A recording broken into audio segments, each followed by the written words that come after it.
Hello नमस्कार दोस्तों, कैसे हैं आप। मैं आपका स्वागत करता हूं अपनी यूट्यूब चैनल MS स्टडी 9560 पर। तो दोस्तों, आज मैं हिंदी का एक नया टॉपिक लेकर आया हूं जिसका नाम है क्रिया। तो क्रिया के ऊपर आज अपन बात करने वाले हैं। देखिए दोस्तों, क्रिया क्या होती है कि जिस शब्द से कार्य का करना या होना पाया जाए। क्रिया की परिभाषा लिखती हैं, जिस शब्द से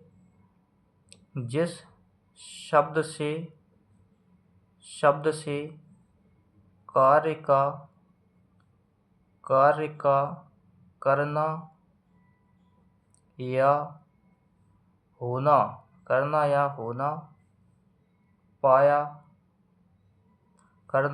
होना पाया जाता है उसे क्रिया कहती हैं।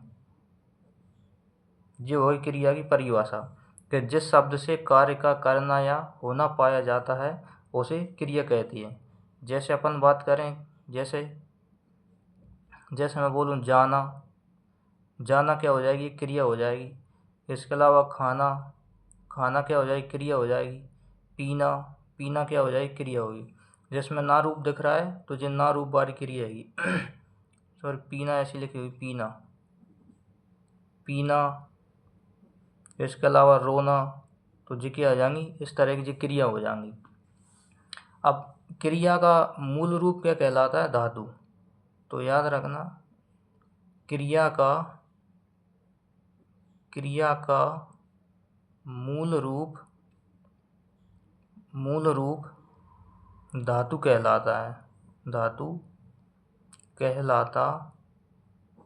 है। ये पॉइंट याद रखना, क्रिया का मूल रूप क्या कहलाता है, धातु कहलाता है। अब धातु क्या होती है धातु, क्रिया का मूल रूप क्या होगा, धातु होगा। तो अपन क्या करेंगे, क्रिया में से धातु निकालने अपन ने। जैसे धातु पहचानने की मैं आपको ट्रिक बताता हूँ। धातु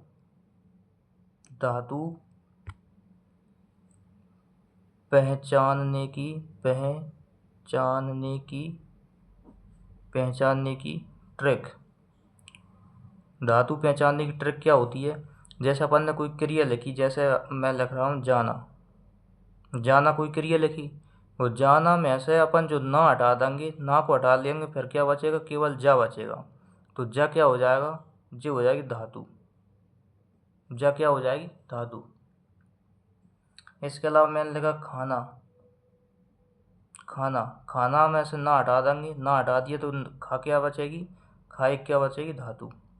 खाओ। अब जैसे अगर इसी का दूसरा रूप आ जाए, जैसे खाएगा की क्या होगी, धातु। तो खाएगा को पहले किस में बदलेंगे, ना रूप में बदलेंगे। तो ये हो जाएगी खाएगा क्या है, खाना। और खाना में से ना हटा देंगे, फिर मूल ये धातु क्या बचेगी, ये बचेगी धातु। इसी प्रकार अपन जैसे अगला लिखें, जैसे जाएगा में धातु क्या हो जाएगी, पहले से ना रूप में लिखेंगे। ना रूप में लिखेंगे तो कैसे, जाना करेंगे। और जाना में से ना हटा देंगे, जो मूल रूप क्या बचेगा, ये धातु बचेगा। क्रिया का जो मूल रूप होता है वही धातु कहलाता है। आपको समझ में आ गया होगा। जैसे और लिखें अपन, जैसे रोना में से ना हटा देंगे तो क्या बचेगी, रो। और रो क्या हो जाएगी, क्रिया का मूल रूप यानी कि धातु हो जाएगी। इसी प्रकार से अपन धातु पहचान सकते हैं। अब धातु कितने प्रकार की होती हैं, तो धातु के ऊपर अपन बात करते हैं। धातु कितने प्रकार की होती हैं, तो धातु दो प्रकार की होती हैं। कितने प्रकार की होती हैं धातु, दो प्रकार की। एक तो होती है मूल धातु और एक होती है यौगिक धातु। एक होती है मूल धातु और एक होती है यौगिक धातु। देखिए, एक होती है मूल धातु और एक होती है यौगिक धातु। अब मूल धातु कौन सी होती है और यौगिक कौन सी होती है, तो देखिए इसकी अपन कुछ परिभाषा लिखते हैं। जैसे मूल धातु स्वतंत्र होती है। मूल धातु स्वतंत्र होती है। यह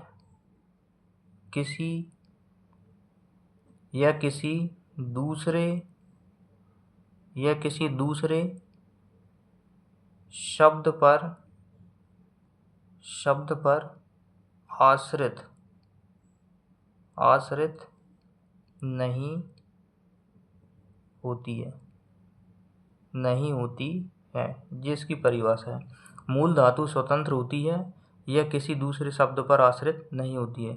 तो ये पूछ लिया जाएगा कि कौन सी धातु आश्रित होती है, तो वो यौगिक धातु होती है। अब यौगिक धातु की अपन बात करें, मूल धातु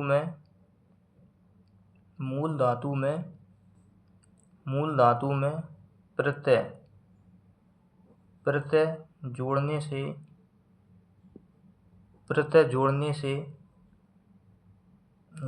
से या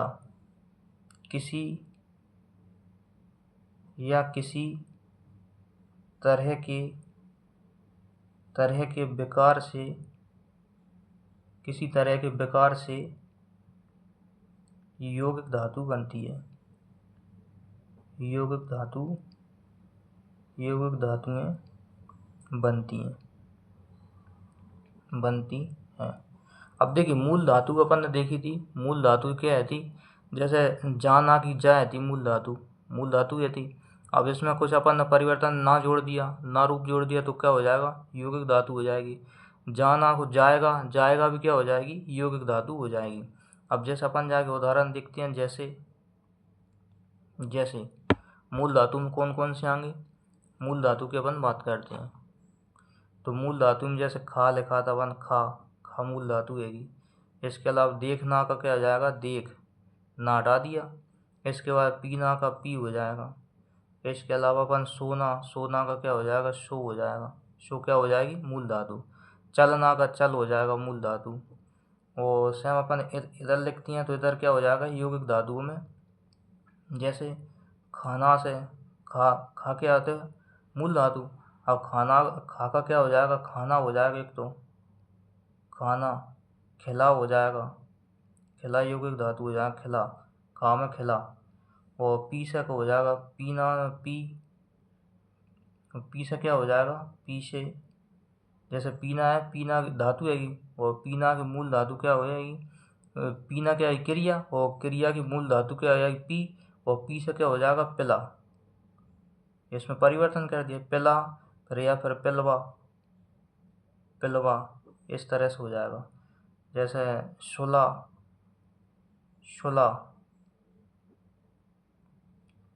किससे, सोना से। सो से क्या हो जाएगी, सुला या फिर सुलवा। जैसे सोना क्या हो जाती, सोना एक क्रिया होती है। सोना का ना रूप हटा दिया अपन, सो क्या बचे, मूल धातु। और मूल धातु में अपन परिवर्तन किया तो सुला या सुलवा, जी क्या आ जाएंगी, यौगिक धातु। अब धातु क्लियर हो गई होंगी। अब इसके बाद अपन करते हैं क्रिया के भेद। तो हेडिंग डालेंगे अपन, क्रिया के भेद। क्रिया के भेदों की अपन बात करें, तो किसके आधार पर करेंगे, अर्थ के आधार पर या फिर कर्म के आधार पर। अर्थ के आधार पर पूछें या कर्म के आधार पर पूछें, एक ही बात के आधार पर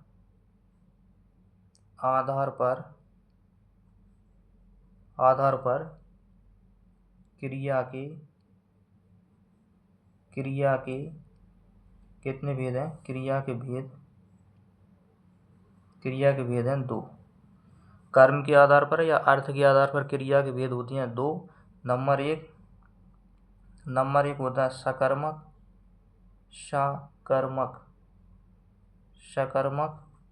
और नंबर 2 अकर्मक। सकर्मक कौन सी होती है, जिसमें मतलब सा का मतलब होता है होना, आ का मतलब होता है ना होना।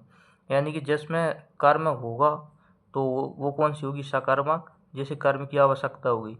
और जिसे कर्म की आवश्यकता नहीं होगी वो कौन सी होगी, अकर्मक। तो सकर्मक अकर्मक में यही अंतर है कि इसमें कर्म होगा और इसमें कर्म नहीं होगा। तो देखिए अपन एक लिखते हैं एक वाक्य।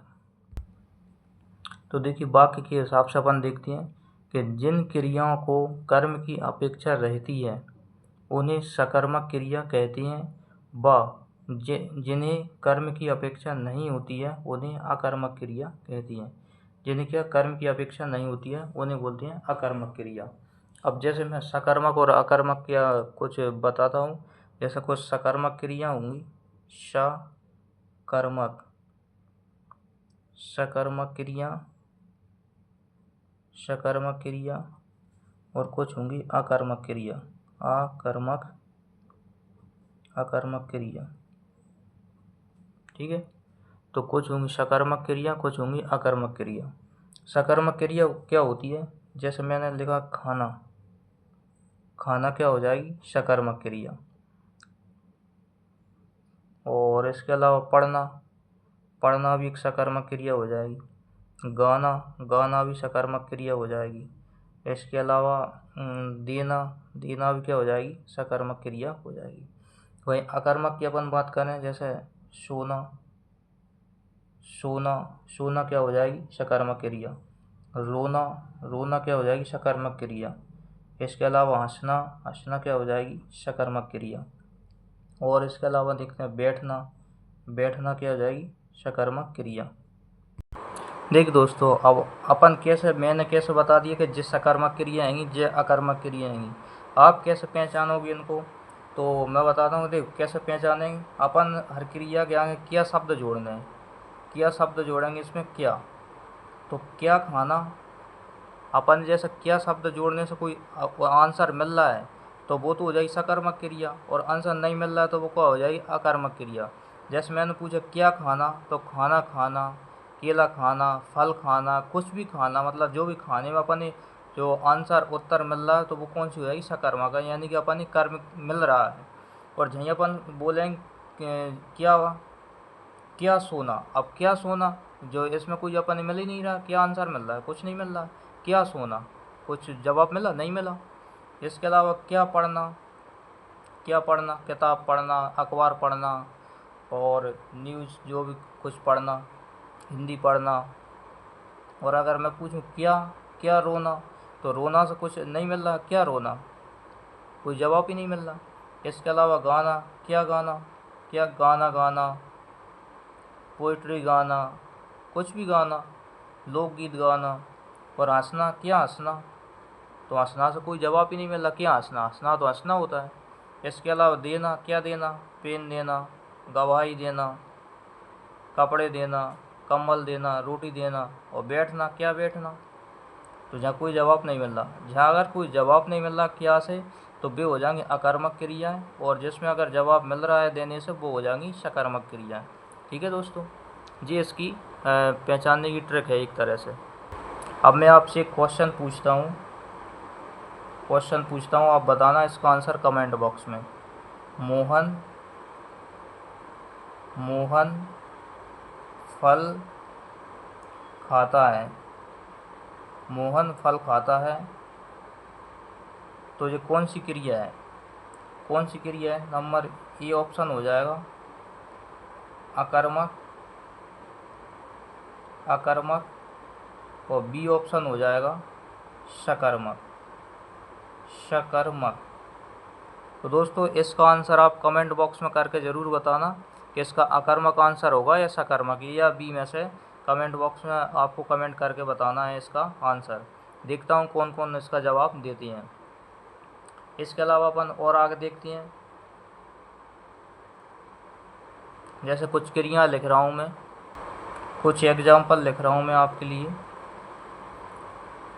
जैसे नंबर 1, पानी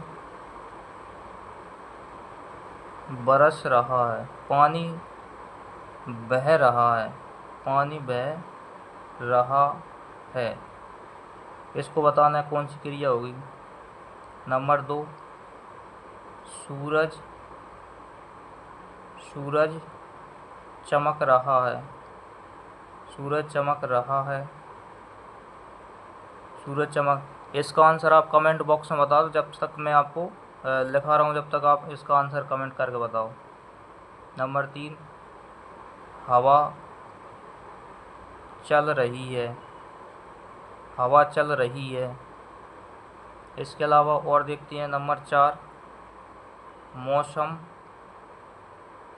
मौसम बदल रहा है, मौसम बदल रहा है। इसके अलावा फूल महक रहे हैं, फूल महक रहे हैं। और अगला देखते हैं, पक्षी आसमान में उड़ रहे हैं। अब इनको आप आंसर बताना कि ये कौन सी क्रिया है, सकर्मक हैं कि अकर्मक हैं। अभी मैंने क्या बताया था, क्या शब्द पूछने से जिसका अपन उत्तर मिल जाए तो वो कौन सी होगी, सकर्मक होंगी, और क्या पूछने से जिसका उत्तर ना मिले तो वो क्या होंगी, अकर्मक। अब अपन क्या प्रश्न कहाँ से पूछती हैं, क्रिया के आगे रख के। तो मैं जैसे जहाँ पूछूंगा कि पानी बह रहा है, और मैं जहाँ पूछूंगा क्या बह रहा है, तो आंसर क्या आएगा, पानी बह रहा है। क्या चमक रहा है, तो आपको बोलोगे सूरज चमक रहा है। क्या चल रही है, तो हवा चल रही है। क्या बदल रहा है, तो मौसम बदल रहा है। क्या महक रहे हैं, फूल महक रहे हैं। क्या उड़ रहे हैं, आसमान में क्या उड़ रहे हैं, तो पक्षी उड़ रहे हैं। यानी कि अपन क्या प्रश्न पूछने से अपन जो उत्तर है ना वो बिल्कुल मिल रहा है, और मिल रहा है तो कौन सी क्रिया होना चाहिए जी, तो ये कौन सी क्रिया होनी चाहिए, सकर्मक होना चाहिए। लेकिन मैं बोलूँगा जिस सभी क्रिया कौन सी क्रिया आएंगी, जिस सभी क्रिया आएंगी अकर्मक अकर्मक क्रिया आएंगी। क्यों आएंगी अकर्मक क्रिया, क्योंकि अपन क्या प्रश्न पूछने से यहाँ पर कर्म नहीं मिल रहा। क्या प्रश्न पूछने से अपन क्या मिल रहा है, कर्ता मिल रहा है। पानी क्या है, करता है, सूरज भी करता है, हवा करता है, मौसम करता है, फूल भी करता है, और पक्षी भी क्या है, करता है। यदि क्या प्रश्न पूछने से यदि कर्ता मिल रहा है तो वो कौन सी क्रिया होंगी, अकर्मक क्रिया होंगी। ठीक है। और इसके अलावा जैसे रहा है, रही है, रहे हैं, इस तरह एक शब्द, ऐसा शब्द आ जाए ना, रहा है, रही है, रहे हैं, इस तरह जिस शब्द मिल जाए ना क्रिया के अंत में, तो वो कौन सी क्रिया होंगी, तो वो भी कौन सी, अकर्मक क्रियाएं होंगी। ठीक है, वे कौन सी क्रिया होंगी, अकर्मक क्रियाएं होंगी। इसके बाद आपको एक क्वेश्चन और बताना है, मैं क्वेश्चन लिख रहा हूँ। चिड़िया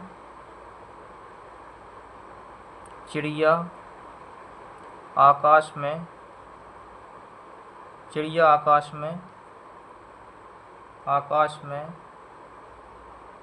उड़ रही है, तो ये कौन सी क्रिया होगी। नंबर 1 सकर्मक, और नंबर 2 अकर्मक। नंबर 1 सकर्मक और नंबर 2 अकर्मक। तो इसका आंसर आप क्या लगाओगे, जैसे मैं पूछूँ चिड़िया आकाश में उड़ रही है, कहाँ उड़ रही है, क्या उड़ रही है, तो चिड़िया उड़ रही है। आंसर क्या मिल रहा है, कर्ता मिल रहा है। तो कर्ता मिल रहा हो तो यहाँ पर क्या हो जाएगा, अकर्मक क्रिया हो जाएगी। ठीक है, आपको शायद समझ में आ गया होगा। अब इसी से संबंधित एक पॉइंट और रहता है, जो क्रिया होती है ना उसी से संबंधित, सकर्मक अकर्मक से। एक होती है द्विकर्मक क्रिया, द्विकर्मक क्रिया। इससे क्वेश्चन अधिकतर आता है कि द्विकर्मक क्रिया क्या होती है। एक वाक्य दे देंगे और उसमें पूछेंगे कि द्विकर्मक क्रिया कौन से वाक्य में आएगी। तो द्विकर्मक क्रिया के लिए अपन कोई परिभाषा लिखती हैं, जिस क्रिया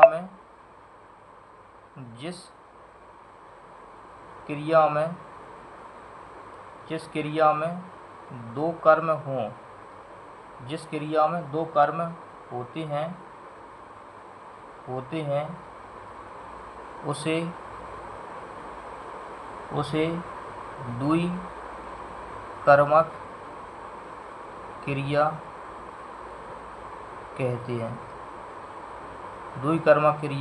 कहती हैं। अब इसमें क्या है, जैसे परिभाषा से ये स्पष्ट हो रहा है, नाम से ये स्पष्ट हो रहा है कि द्विकर्म है, यानी कि दो कर्म होंगे उसमें, इसलिए उसे क्या बोलना है, द्विकर्मक क्रिया। इसमें कितने कर्म होंगे, दो कर्म। अब वो अपन कैसे एग्जाम्पल से अपन पता करती हैं कि कौन से दो कर्म होते हैं। नानी ने नानी ने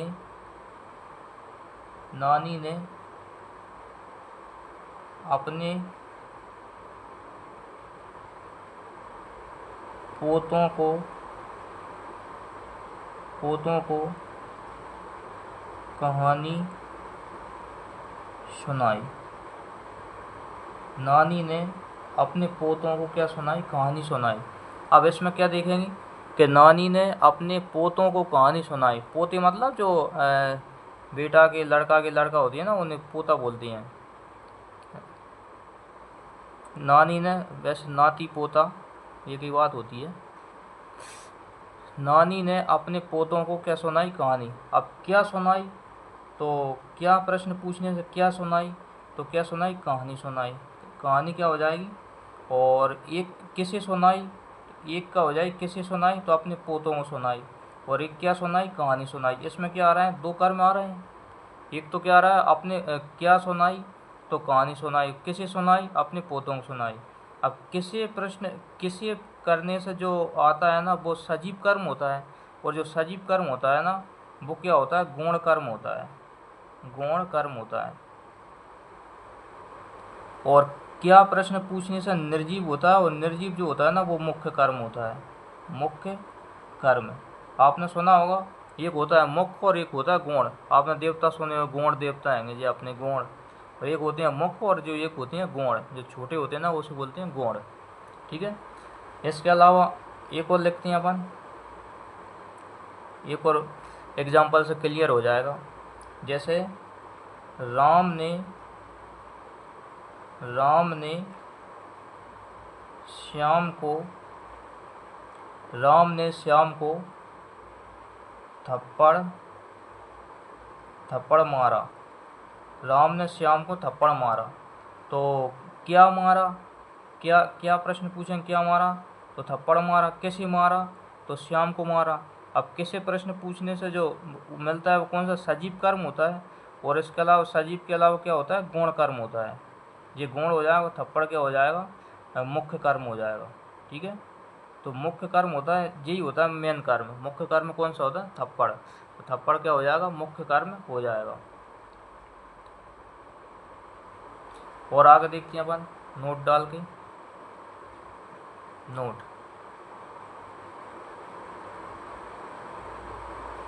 नोट में लिखती हैं, क्या प्रश्न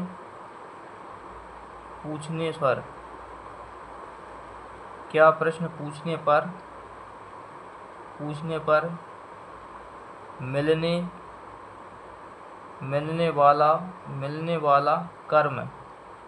मिलने वाला कर्म कौन सा होता है?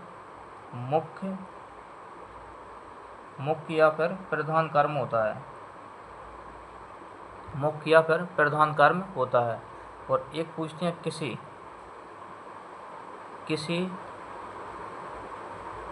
किसी प्रश्न पूछने से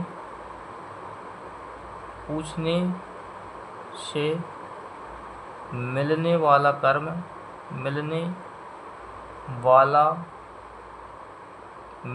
कर्म जो होता है ना, वो होता है गौण कर्म। कौन सा कर्म होता है? गौण कर्म। तो याद रखना, क्या प्रश्न पूछने से जो मिलता है वो मुख्य कर्म होता है, और किसी प्रश्न पूछने से जो मिलता है वो क्या होता है? गौण कर्म होता है। आगे देखते हैं अपन प्रयोग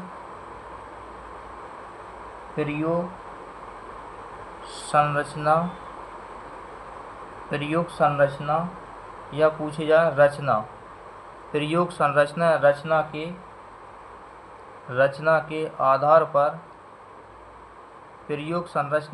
के आधार पर क्रिया के भेद पूछे जाए तो कितनी होती हैं? 5। प्रयोग संरचना रचना के आधार पर क्रिया की भेद कितनी होती हैं? 5 होती हैं। और कर्म या अर्थ के आधार पर क्रिया के भेद कितने पढ़े थे अपन ने? 2 पढ़े थे। एक तो सकर्मक और एक होता है अकर्मक। तो जो 5 भेद कौन सी होती हैं? नंबर 1 अपन देखेंगे। नंबर 1 सामान्य क्रिया। सामान्य क्रिया, नंबर 1 सामान्य क्रिया, नंबर 2 संयुक्त क्रिया, नंबर 2 संयुक्त क्रिया, नंबर 3 आती है पूर्वकालिक क्रिया, नंबर 3 पूर्वकालिक क्रिया, नंबर 4 नाम धातु क्रिया,